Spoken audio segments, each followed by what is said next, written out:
апартамент в град Пловдив. Много или малко са това. Здравейте, приятели! Ние сме SmartVol.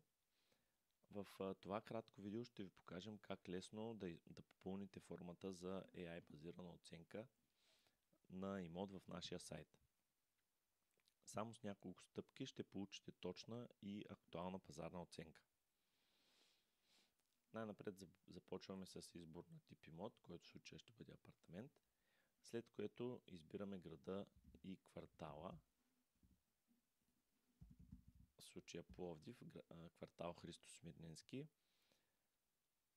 Имайте в предвид, че точността на оценката зависи до голяма степен от локацията. Типа имот ще бъде тухла. Избираме си 7 етаж от 9, 69 квадратни метра с 2 стаи в имота.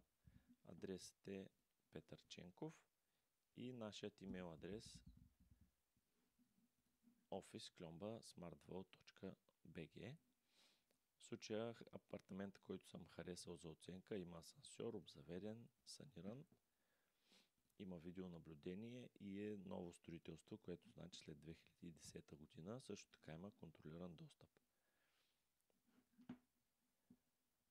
Важно е да въведем всички тези данни, за да имаме най-правилна оценка от страна на AI модела.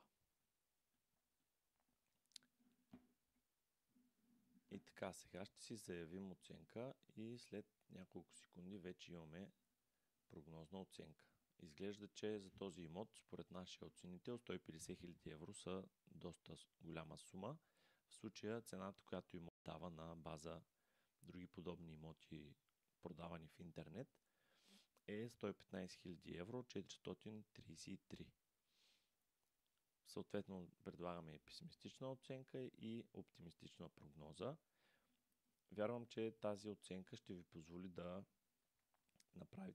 направите една предварителна преценка колко струва вашия имот, дали искате да го продадете и да го успеете да го пуснете на цена, която е конкурентна на това, което се предлага в момента на пазара, за да може да го продадете възможно най-оптимално като цена и съответно време, за което искате да бъде продаден самия имот.